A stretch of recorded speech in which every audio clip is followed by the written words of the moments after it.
Perkenalkan, nama saya Miftahul Najiha, NIM 621142. Kali ini saya akan menyampaikan hasil ringkasan materi ubiquitin dan autofagi.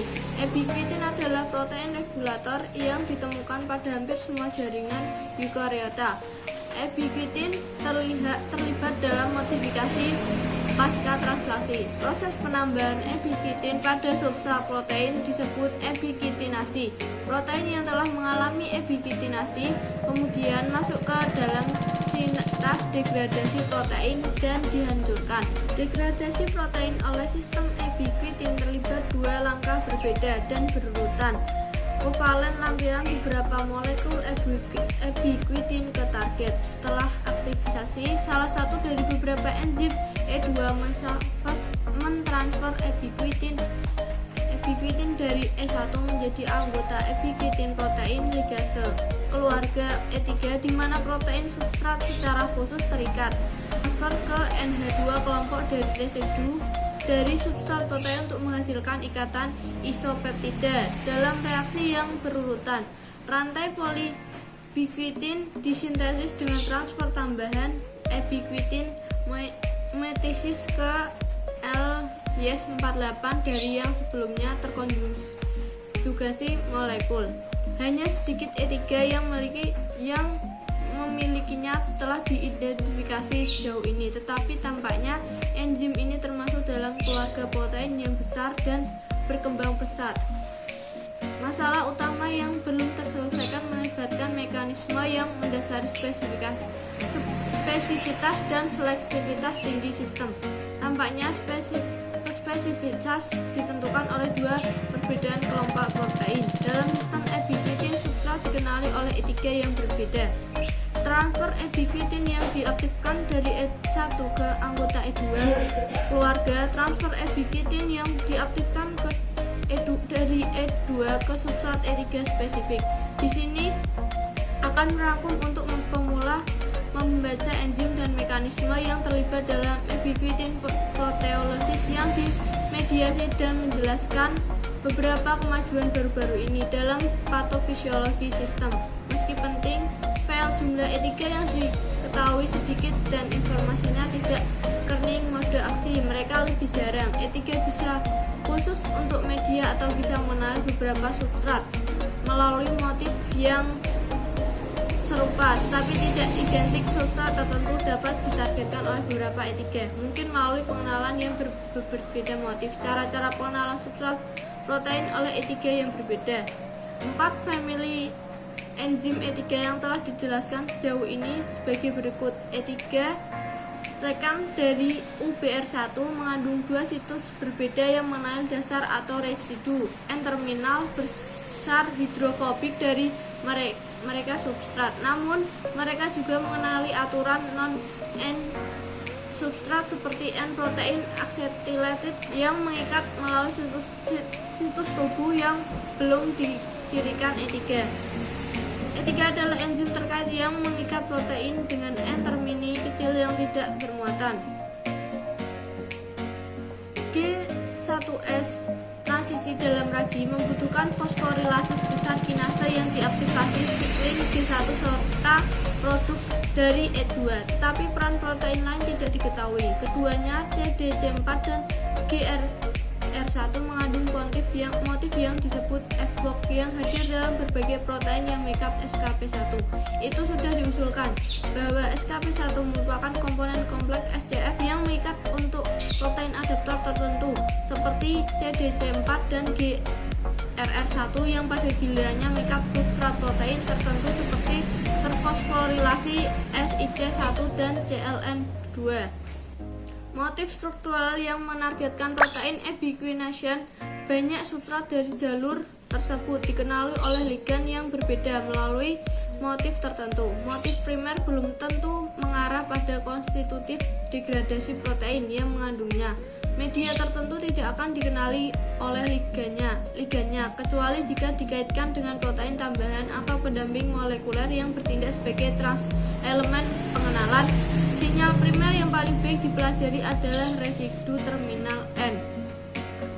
Silin D1, mamalia G1 menjadi target degradasi mengikuti fosforilasi pada residu THR yang tidak berada dalam fase. Degradasi katenin yang juga dimediasi oleh fosforilasi di S37 yang berada di wilayah yang mirip dengan domain penargetan 1.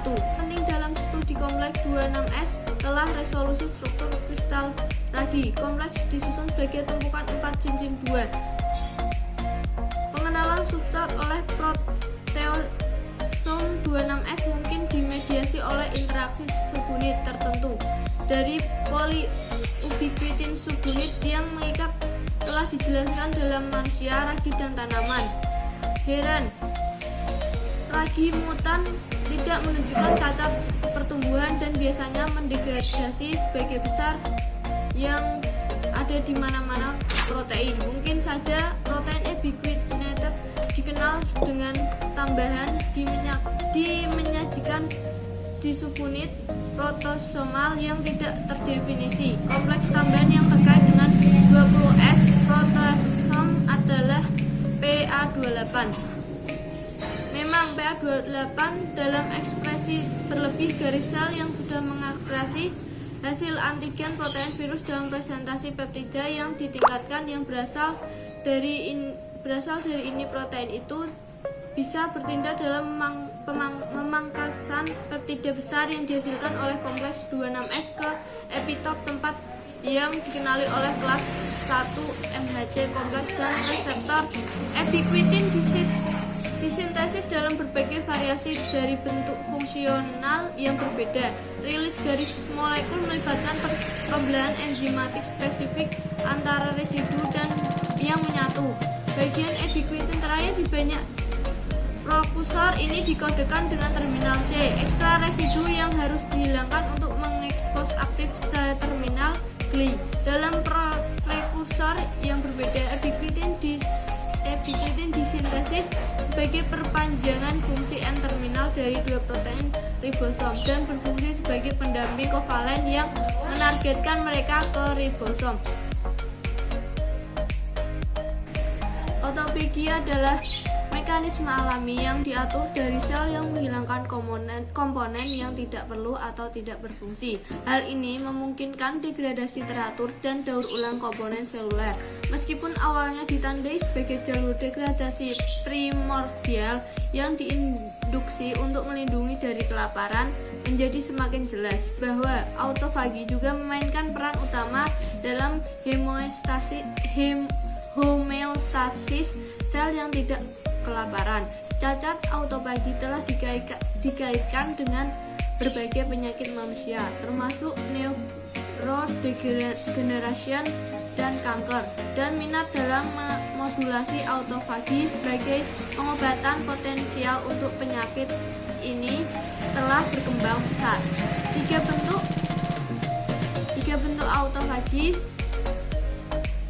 bentuk autofagi yang biasanya dijelaskan: makroautofagi, mikroautofagi, dan caveron mediated autofagi atau CMA.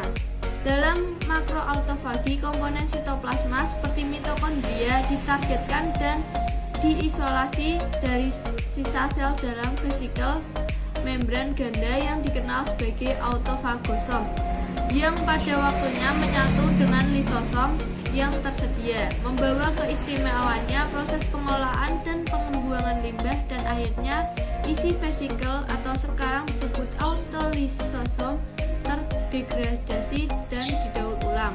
Dalam penyakit, autofagi telah dilihat sebagai respon adaptif terhadap stres, meningkatkan kelangsungan hidup sel.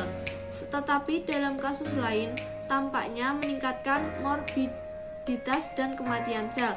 Dalam kasus kelaparan yang ekstrim, kerusakan komponen seluler meningkatkan kelangsungan hidup sel dengan mempertahankan tingkat energi sel.